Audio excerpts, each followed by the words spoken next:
The National Archives UFO project contains a wide range of UFO-related documents, drawings, letters, photos, and parliamentary questions from the Ministry of Defence's UFO desk.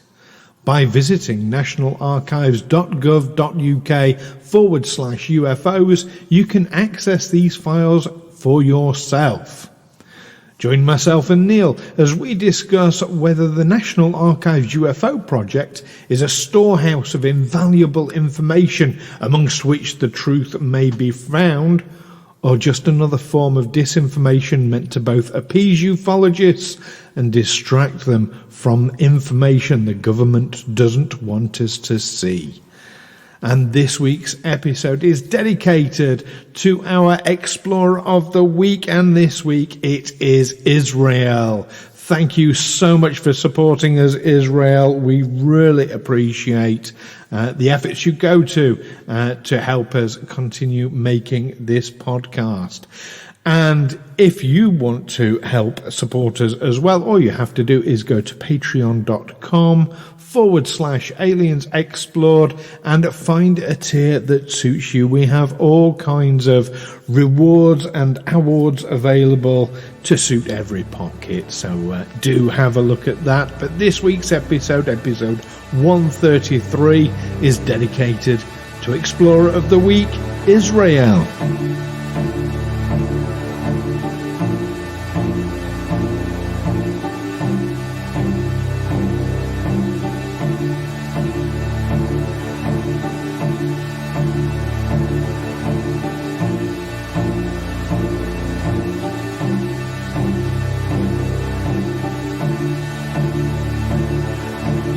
Aliens Explored is a weekly podcast exploring famous and obscure cases of UFO sightings, alien abductions and other strange events from both a believing and a skeptical perspective, whilst keeping an open mind. I'm Stu Jackson, a professional actor and amateur ufologist with a particular interest in the crop circle phenomenon. I'll be debating that otherworldly visitations are real. The truth is out there. And I'm Neil Kelly. I'm a professional actor as well and used to work for the military as an intelligence analyst. I'll be arguing from a more doubtful point of view. I mean, it's all a bit far-fetched, isn't it?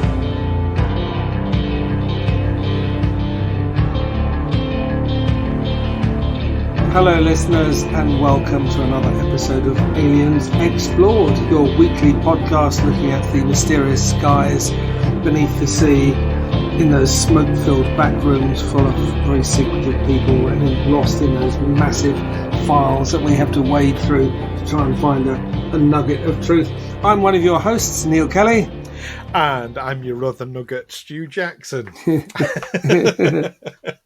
How are you doing, Neil? I'm doing fine, thank you. Yeah, I had a dental appointment today, and it was a follow-up root canal. Which I thought, because I had the first job done a few weeks ago to relieve a toothache. And then, yes, I had to do a lot of editing on that episode. Did you? And had part 2 done today. And then at the end of it, I found out there's a part 3 coming up in a couple of weeks. So, oh, God. But they get, in terms of how bad they are, they get milder and milder. So, you know. But you're okay. I mean, I remember the days of going to the dentist and you wouldn't be able to speak for the rest of the day. Well, after I had part 1, I couldn't because he stuck me so full of anaesthetic that my mouth was actually drooping at one side, like I'd had a stroke, and I'd be sort of blowing bubbles with my slack lips as I tried to speak, so I couldn't do my job. Although I went into work, I thought, well, yeah, give it a couple of hours to wear off the usual. Today, it was fine. Today was fine. Right. Today, I now have an NHS dentist, and I can highly recommend it. Not say hardly recommend. I can hardly recommend Love Teeth or whatever other charlatans are out there doing it, drilling your teeth for money. Yeah, get on the NHS if you can. I know it's not always possible given the state of things in this country, but yeah. But we're coming up to a big event in a couple of weeks' time where we can have our say. Yeah, Got an election. I don't think I'm going to get my say. I don't think we're having them round here. What, elections? Yeah. Oh, right. Okay. They're local council elections, and I thought everywhere had them. Okay. Not everywhere, apparently. Oh, Not right. quite right. Okay. widespread, but yeah, I'm sure you will give them a piece of your I'll give them a piece of my vote. Yeah, or a piece of your withheld vote. Yeah. But yes. Now, speaking of governments, though, today's topic is government-related.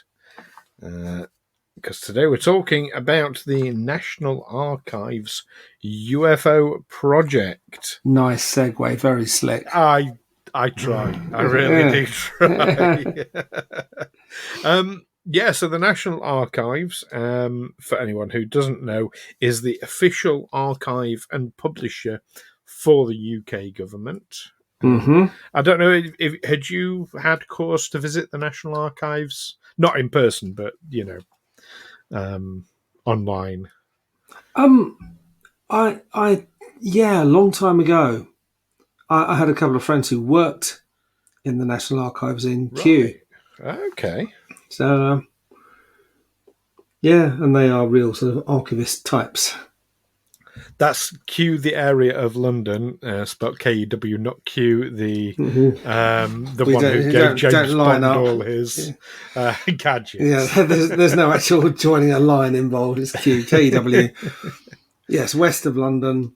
There's a palace there as well. Yes, and some very nice gardens. Yeah, I was going to say there's a famous garden, which is where around the palace, of course. Yeah. Now the National Archives UFO is up in Nottingham, so it's some distance away, and it was basically set up in the most part by Dr. David Clarke. You remember we talked about him in episode 83. Neil. Vividly. I remember it vividly, yes. As if it was yesterday. Do you? That's better than I do. I barely remember what I had for lunch. So he set up the UFO project. So the MOD had set up a UFO desk. Initially it was It was at Winston Churchill's request that it was set up. That ran right the way through to 2009. I think it was around 2008 that Dr. David Clarke got involved and started logging shutting it down. Started shutting it down. I'm not 100% sure why they shut it down, to be honest. But someone else who we mentioned quite often on this show was involved with that. Right. I mean, we can speculate, can't we? I mean, probably budget had something to do with it. It may be budget. It may be simply it wasn't achieving anything. But yes, it's so it holds the records of. So basically, it was a hotline that people would ring into, and they'd report the UFOs they'd seen, and that would get logged. And quite often, they'd have drawings put into the files and things like that. So UFOs were being actively investigated. By the I was going to say that I assume there was some kind of investigation. They were just taking calls and logging it and saying, right, yep, we'll take that. Nope, flying saucer scene over Milton Keynes. There absolutely was, yes. And like I say, someone else we've mentioned a few times on the show, my good friend Nick Pope. Oh, yes. That was what he worked on. So his job was to answer the phones, take the details of the people and pass them to his superiors. He claimed that his role was much more senior, as I recall. He's very, very careful and, credit where it's due. He's very clever about how he does it. He implies that. He implies he was running it, but actually he was...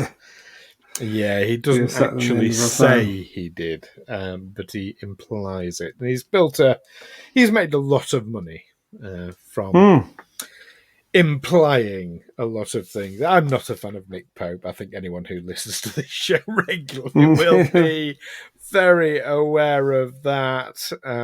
But yes, that's what he did. I think he did it for about 18 months or something. Yeah, log in the calls. Yay. That's quite a long time to do that kind of job, isn't it? Effectively a call centre drone or helpline. I worked for TV licensing in their call centre for longer than that. Did you? I did. I did indeed, yeah. In Chapeau, Bristol. mate. Chapeau. Hats off to you. Yeah, it was. Yeah, it wasn't a demanding role. So people would phone this hotline and they would order jets to be scrambled, would they, from the nearest RAF? I don't think it quite went to that. So yeah, basically, Neil, you would see a UFO, you'd ring the hotline and you say, "I've seen a UFO." That was my attempt at an impression of you. Apologies. I've seen a UFO. Blimey. I've seen a UFO. Oh God, I'm so sorry, Neil. And you'd be on the other side and say, "Oh, what? A bloody what? A bloody UFO?" Well, let me get my pen. I'll write this down. Dear. It's like listening to a mirror. Yes, you'd ring up. You'd get through to Nick Pope, who'd say, "Yep, can I take your name and number because somebody else will call you back?" And yes, you would chat to somebody official. You would tell them what it was you saw. You'd give descriptions, dates, times. All that kind of thing. And if it was a minor, just simply you saw a light somewhere in the sky, that would be it. That's what you'd tell them. And they'd go away and they'd check it against known flight plans of vehicles around that area in that time, things like that. And a lot of reports were instantly dismissed. Joseph, which is what you'd expect. You would expect the vast majority to be explicable, wouldn't you? That they turned out to be identified flying objects or phenomena. But a lot weren't. Now, obviously, not all UFO reports are that basic. Some of them are, as we've discussed on this show many, many times. Some of them are rather more complex than that. People see specific vehicles that they can't identify as a man-made craft. They'll see what looks like a vehicle landing in front of them.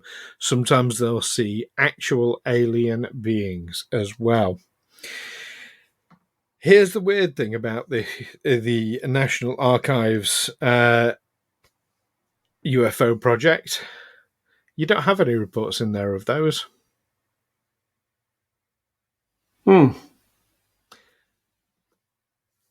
Which, for over 60 years, that would imply that nobody was actually making any reports. I find that a bit hard to believe. If there was a phone number and it was well publicised, people knew about it. I don't remember a poster campaign or anything. You seen a UFO? Give us a call. No, I think it was more a case of, well, you wouldn't know who to report it to, so you'd report it to your local RAF base or something like that, and they would then give you the number or maybe even transfer you. I mean, would people dial? I mean, I imagine a lot of people just dial 999, wouldn't they? That's for Americans, that's 911. For our Europeans, that's 112. 112 actually works in this country as well, but 911 doesn't. Right. In case you happen to spot a UFO. Okay. Don't ring any of those numbers because it's inappropriate. No. Go on the internet, look it up who you're supposed to report it to. Actually, do you know what? So I'm going to totally and utterly embarrass myself now with all our listeners and yourself, Neil. Okay. I have no idea. If I was to see an actual UFO, I have no idea who I would report it to formally. Do you think that might be deliberate? But that I don't know who to report it to. Yeah, that it's not. They don't, no one tells you who to call if you see something like that. Well, now it's interesting you should say that in terms of the closure of the UFO desk, because there has been some rumours about the reasons for it closing, but we'll come more on to that. But I can certainly see a point whereby an official government department researching UFOs could have, until very recent years, been seen as a bit of a joke, as wasting taxpayers' money even, which is a crime punishable by death. Yeah, so I can see that as a possibility. Now, of course, in more recent years, where we've had actual disclosure from people like the Pentagon that there are these vehicles in the skies, they don't know what causes it, and that's it. It's been taken a bit more seriously. But yeah, back 10 years ago. You can imagine they've got this dilemma that's saying, well, in order for us to function, we need people to know about us. But if people know about us, then that will also include the government, who will shut us down. So, although, even though we are part of the government, another weird government, say the Treasury, will say, wait a minute, how much is this costing us? See, it all depends on whether or not the government takes UFOs seriously. And on the one hand, yeah, go on. I was going to say, as we found out during the pandemic, they don't take civil defence seriously in any form. So why they would take this particular aspect of it seriously is, well, you can speculate. Elaborate. What was it? In 2016, the government carried out an exercise on what would be the effect of a pandemic. And in fact, for some reason, didn't even consider the economic consequences of the country being locked down and work not being done. But they were just looking in terms of casualties. The report concluded that the country was woefully ill-prepared for such an eventuality, that we have widespread poverty, we have a health service that's been run into the ground, we would really not cope very well. And true enough, a few years later, when the pandemic came along, it played out exactly as they said. They didn't, although recommendations were made as a result of what came to light in the exercise, nothing was acted on. So, they really don't. I mean, when there was a more immediate threat of nuclear war, they put out pamphlets, didn't they? Protect and survive. Hide under your dining room table. Whitewash your windows to reflect the glare, the flash from the nuclear weapon. Civil defence, I don't think really is, because we live in a society that hasn't been threatened for a long time. Another thing that came out in the pandemic was that societies that had faced emergencies more recently in living memory and had to have everyone pulling together to keep themselves alive. Countries like Vietnam, for instance, did very well. They're countries that are able to mobilise their population towards a certain end. No questions asked. We don't have that. No. Whilst other countries around the world during the pandemic were closing borders and initiating strict lockdowns and quarantines, we had a prime minister coming on telly saying, sing happy birthday while you wash your hands. Yeah. And you'll be fine. Yeah. Happy birthday. Yes. Right. We will Anyway. develop herd immunity. Yeah, so no serious plans. Certainly, No. certainly as soon as someone said, I mean, no one likes paying for insurance, do they? You're just paying out money and hoping that the thing that you're paying to mitigate against won't happen. You're hoping that money will be wasted, but you resent paying it. And I can see that it's the same kind of thing. I mean, there doesn't seem to be a problem when it comes to defence. Oh, yes, we've got to have our armed forces, but there's also national prestige involved in that. Yeah. For things like civil defence, there really isn't. So I can see how they said, well, yeah, we're just spending all this money on something that we hope will never happen. Well, isn't the UFO desk a form of... Well, it's a form of national defence. It's part of the armed forces. Well, what I was thinking of when you mentioned Churchill, I was thinking, during the Second World War in 1940, if you saw a UFO, you knew exactly where to go. You knew how to raise the alarm, and the sirens will be going off, and the anti-aircraft battalions will be wheeling into action, ready to deal with this UFO. Since the war, it's been not much less clear what to do if you see something, especially with the development of radar and such like. It's unlikely that something of terrestrial origin is suddenly going to appear in our skies. And I know that when we've talked about the US Air Force and their response to UFOs, there was always this threat that somehow a terrestrial rival might be able to come up with some way of getting under the radar, penetrating US airspace with impunity, being able to hit targets and get away. That was their bigger concern than that it would be something from another world. And I think in this country we just rely on our forces, our armed forces, to do all that, and not with no input from civilians at all. Speaking of emergency situations and notifications, I have to tell you a little story of something that happened to me yesterday. I was in the middle of taking my blood pressure when suddenly, and I'm an Apple products person. I have an Apple Watch and I have an iPhone. Both of them suddenly went absolutely crazy with this really loud siren going off. I was wondering what the hell was happening. Was it around about 3 o'clock? It was, funnily enough. Yeah. Was not prepared for that. Did not expect it. It was not a good time for me to be taking my blood pressure because it affected the results. I bet it would, yeah. Yeah. This is what it's like when I get a fright in the middle of the process.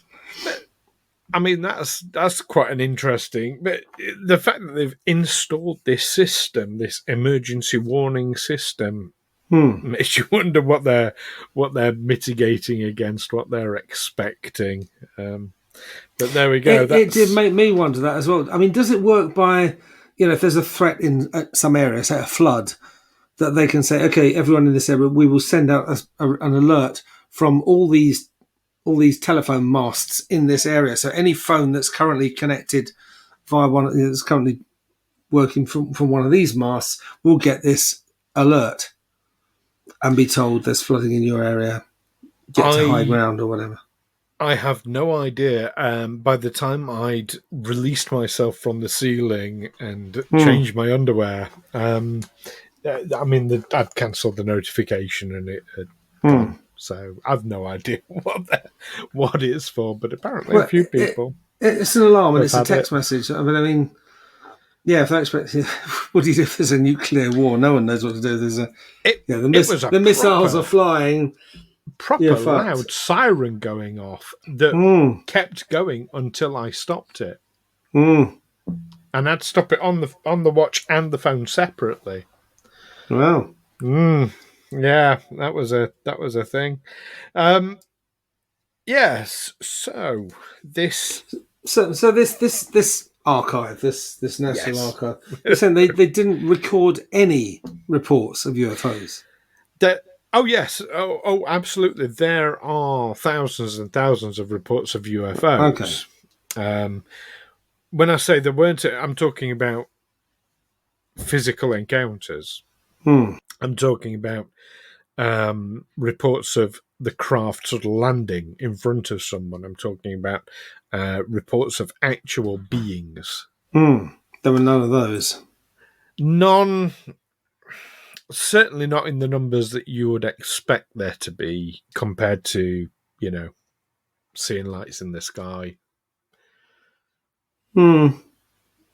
It statistically doesn't play out. Now, some people have theorized that the whole National Archives UFO project is, in fact, a valid cover story.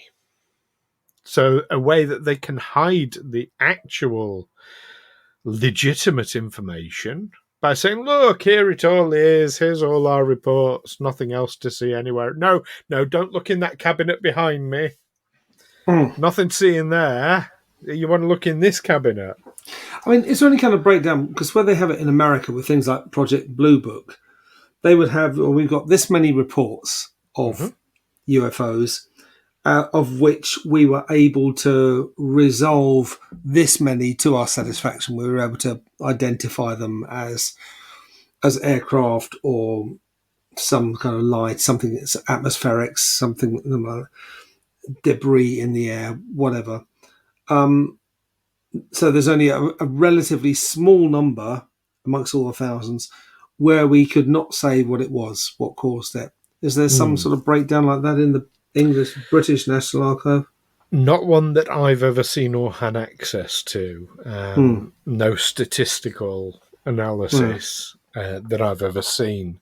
No, it's more a case of you see a report. If you want a copy of that report, and by copy I mean be able to read it legibly, you pay a fee and you can download it. Yeah. And of course, a lot of information is still redacted, which you would expect, and I don't have an issue with that. But yeah, it's, I won't say easily accessible. I mean, if anybody, speaking about Apple, if anybody has an iPhone or an iPad and want the app related to this, you can search your app store for UFO Files UK. I don't think it's on Android. Okay. I don't think. But yeah, so I'm not. So no disrespect to Dr. David Clarke, who has put in a huge amount of work in getting this up and running. But yeah, I'm not convinced that this isn't some sort of obfuscation exercise, a way of hiding the actual truth. Any idea what sort of scale the operation was? I mean, how many people were employed on it? I mean, we're talking a few civil servants and a handful of people at any given time. And maybe people, if you don't like someone, you can promote them into this service away from your office. Oh, the Peter Principle.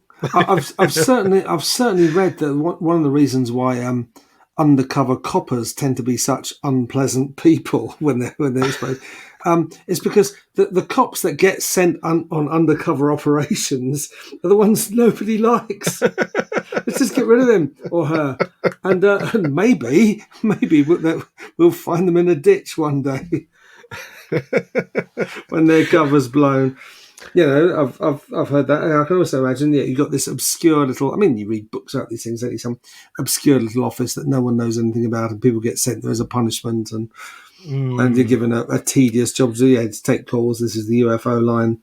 Yes, the Peter Principle's dark cousin. Are you familiar with the Peter Principle? Remind me of it. So the Peter Principle is that basically you do a good job at work, so you get promoted, and you'll do a good job at that, and you'll get promoted, and you keep doing a good job, and you get promoted.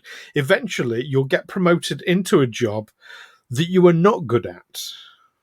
because you hit your limit in the last job, but because you did a good job, you got promoted. So basically, you hit the pinnacle of your career. You're going to be shit at your job. So once you've reached the pinnacle of your career, you get promoted. You get promoted, then you're crap. Everyone eventually gets promoted to their own level of incompetence. I've got two other sort of variants on that. One of them is that whatever job you start out doing, whether you're a nurse, a police officer, a surveyor, whatever, any profession you want to pick, a builder, an actor, well, maybe not so much actors, but where there's a definite job and a promotion kind of that's definitely ladder. Not acting. So you could be in the building trade, you could be in some sort of industrial, whatever, but eventually, after a couple of promotions, however you started, you're all doing the same thing. You're all going to meetings. You're all doing your emails, reading documents, reading project plans, looking at spreadsheets. No matter where you started, and even when you're still fairly junior, you stop doing the job that you actually wanted to do, and do some sort of. It's certainly management-itis is a big thing in this country. And another facet of it is kicking someone upstairs to get rid of someone. In the military, for instance, if you had a sergeant who you didn't like in your unit and you wanted to get rid of him, he's posted him for a 3-year posting. How do you get rid of him? If you try and demote him or punish him, that creates a stink. That goes to court-martial. It goes beyond your unit. The easiest and cleanest way to get rid of him is to promote him to staff sergeant, and then he'll be posted out to another unit that needs a staff sergeant on their establishment, and you'll have a vacancy for a new sergeant. So that's the kicking upstairs thing, and you do meet people who have obviously reached their positions via that means. I can definitely see a UFO hot desk being a good dumping point for such people. Yeah. I can definitely see that. As much as, I have my feelings about UFOs and how valid they are, it wouldn't be a job that was taken seriously by most, I would say. But particularly at the point when it was closed down, like I say, that was and it wasn't part of, for instance, part of the Air Force or our air defences. Because you would think they would have some sort of... I know it was MOD, Ministry of Defence. That's as much as I know. That would make sense. That it's more the administrative branch. Yeah, but they're like the US Air Force. They're concerned with air defence, and they're concerned about things in the sky that shouldn't be there. Yeah. Well, that's why I'm surprised they didn't take it more seriously, personally. But there we go. There we go, indeed. Well, do you know what, listeners? It's worth going and having a look at this. Like I said, there's an iPhone app or iPad, if you prefer. Search UFO Files UK, or if you go to the website nationalarchives.gov.uk/UFOs. That'll take you to it. So have a look yourselves. Let us know what you think. Is it just a big way of obfuscating information? Is it just a load of crap? What do you think about it, Neil? Or somebody having a look at it. I think maybe once there was someone who had a bee in their bonnet about UFOs, and they had a budget, so they set something up. That'd be Winston Churchill, possibly. Yeah, and then someone else came along and said, "Well, this is a waste of time and money. Let's someone who was looking to cut funding wherever they could to claw back whatever money they could, suddenly found out about it, and then the writing was on the wall." Well, it was shut down during something like Gordon Brown's tenure as Prime Minister. Yeah, I can see it as more a mundane reason rather than they found out something. Well, I don't think at all otherworldly man in a black suit turned up one day and... No. I'm inclined to agree. And I think when your country, the man at the top is an accountant, and your government is going to know the price of everything and the value of nothing. But there we go. Yeah. But let us know what you think about it, listeners. You can let us know via the usual means. You can message us on Facebook or on Twitter by searching Aliens Explode. You can leave a comment on our YouTube channel. And do go and give our YouTube channel a quick like and a quick subscribe. We'd really appreciate that. You can email us, of course, aliensexplored@gmail.com, and all these links are in the description below, as is the link to our Patreon page where you can support us even further. So, join us next time when we... Oh, I need to look this up. Because we changed the subject just before we started recording. Yeah. Yes, I need to. Oh, yes, it's a good one. This. So next time, I get all enthusiastic. We're going to be discussing an event from here in the UK in 1980, when a police officer, a PC Alan Godfrey, saw a UFO and encountered a UFO in Todmorden. There we go. That's something for you to Google where that is, listeners, in the meantime. So how do you spell it? Is it T-O-D-D? Nope. Todmorden. Todmorden. All one word? All one word. There we go. So, look forward to that one. In the meantime, keep watching those archives and the archivists, because you never know what they might be up to. And of course, keep watching the skies. Take care for now. Bye-bye. Catch you next time. Aliens Explored is a Fecal Films production in association with Juicy Falls. Music by Darren Mafucci and editing by Stu Jackson. Find us on Twitter or Facebook by searching Aliens Explored, or visit us on aliensexplored.com.